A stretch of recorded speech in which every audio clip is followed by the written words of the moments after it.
Hi guys, welcome to channel. நான் உங்கள் ரஸ்கிங். So இந்த வீடியோவில் நீங்கள் பார்க்க போகிறது சென்னை எஃப்சியோட நிலைமை, அதாவது ஐஎஸ்எல்ங்கிற லீகில் அது எப்படி இருக்குது, எப்படி விளாண்டுருக்குன்னு தான் பார்க்க போகிறோம். So all about Chennai FC தான் பார்க்க போகிறோம் கைஸ். ஸோ இது ஒரு இன்ட்ரெஸ்டிங்கான வீடியோ. மறக்காமல் எல்லோரும் இந்த வீடியோ லைக் பண்ணி, ஷேர் பண்ணி, சப்ஸ்கிரைப் பண்ணிடுங்க. உங்கள் சப்போர்ட் எனக்கு ரொம்ப தேவை. ஸோ வாங்க வீடியோக்குள்ளே போகலாம். ஸோ ஃபஸ்ட்டு ஒரு டீம் ஜெயிக்கிறதுக்கு முக்கியமான விஷயங்கள் பார்ப்போம். ஃபஸ்ட்டு வந்து பார்த்திங்கன்னா அட்டாக், டிஃபென்ஸ், மிட்ஃபீல்டு, இந்த மூணுமே ரொம்ப முக்கியமான பொசிஷன்ஸ். இந்த மூணுலேயுமே அவங்க சிறந்து விளையாடணும்.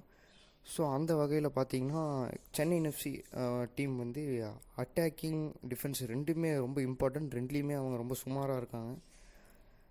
மிட்ஃபீல்டு ஓகே, மிட்ஃபீல்டோட மெயின் ஜாபே அந்த பாலை செட் பண்ணுறது, டிஃபென்ஸ் வந்து தடுக்கிறது, அட்டாக் வந்து கோல் ஸ்கோர் பண்ணுறது. இப்போ இவங்க அந்த பாலை செட் பண்ணி கொடுக்குறதுல மிட்ஃபீல்டர் சூப்பராக விளாட்றாங்க.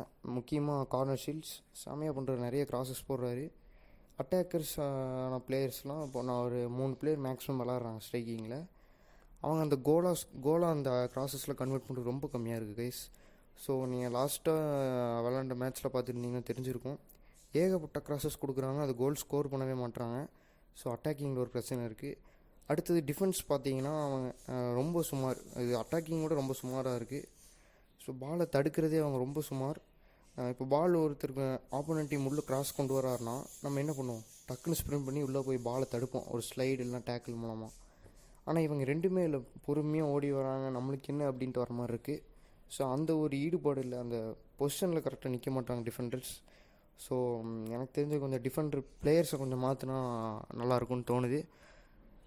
ஸோ கோல்கி பார்த்திங்கன்னா சூப்பராக வந்துட்டுருக்காரு. அவர் ஒரு யங்ஸ்டர், அவனால் முடிஞ்ச சிறப்பாக பண்ணுறாரு. ஸோ இப்போது அட்டாக்கிங் டிஃபென்ஸ் தான் பெரிய இதாக இருக்குது. அட்டாக்கிங் கூட ஓகே, போக போக கோல் ஸ்கோர் பண்ணாங்கன்னு நினைக்கிறேன், நிறைய ஆப்பர்ச்சுனிட்டிஸ் க்ரியேட் பண்ணுறாங்க. ஆனால் டிஃபென்ஸ் ரொம்ப வேஸ்ட்டாக இருக்குது கைஸ். ஈவன் தோ நான் ஒரு சென்னை எஃப்சி ஃபேன் தான், ஆனால் நான் குற்றம் சொல்கிறேன் சென்னை எஃப்சி மேலே.